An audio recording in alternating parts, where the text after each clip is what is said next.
Good morning everyone! Andito po ako ngayon sa Value Village. Ito yung tinatawag nilang Ukay-Ukay Store. So, it's my day of today. So, naisipan ko lang na mag-walking at magpunta rito. Magbabrowse lang. Titingin lang ng mga dresses. Summer dresses na for summer. And, you know, for some occasions, kasi napakamurang bilihin nito. And yeah, nakabili ako dito sa section na ito. Ito, yung hawak-hawak ko na dito ngayon. Parang Japanese or Chinese. Yan, and then yung isa. Ganyan.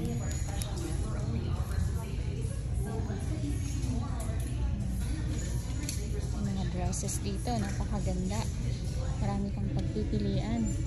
Bra, shorts, jumpsuits, leggings, pajamas, summer dresses, other culture dresses.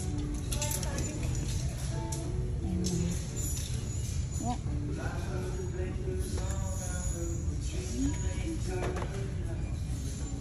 Yung mga books, bed and bath, furniture.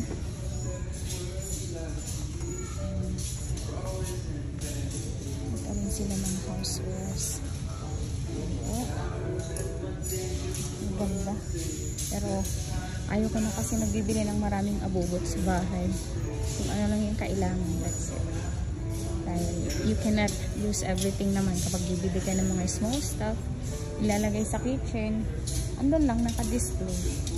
Hindi nagagamit. Kaya be smart and be wise for buying stuff na hindi kailangan sa bahay. Diba? And less ano rin, mas konting aayusin sa bahay. Ay, meron din silang mga frames dito.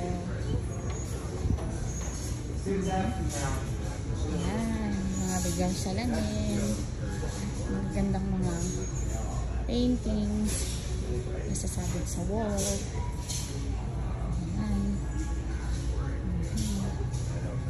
Ito lang talaga, you really need to spend longer time pag pumunta ka ng Value Village.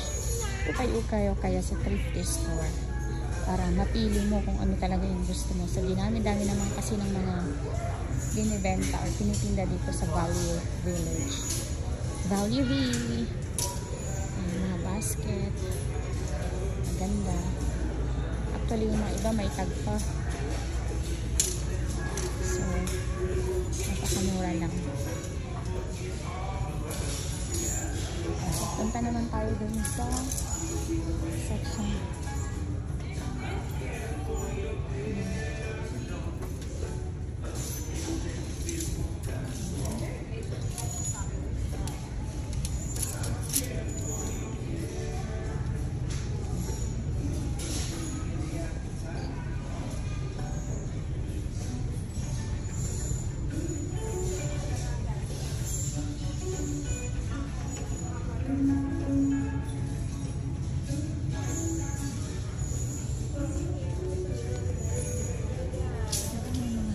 Dito may mga hats, bags,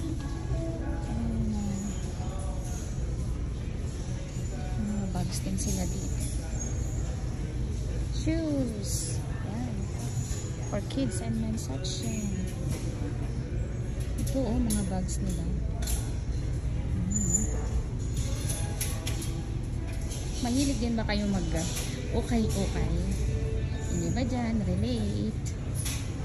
Pero, yun nga lang, sometimes, you know, it's part of relaxation.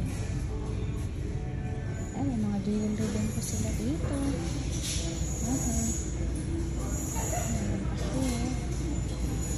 Ang dami. Basta masipag ka lang mag-browse.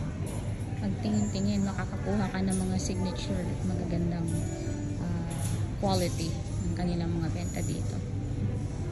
Anyway, that's it for today's video. Salamat sa panonood. Bye!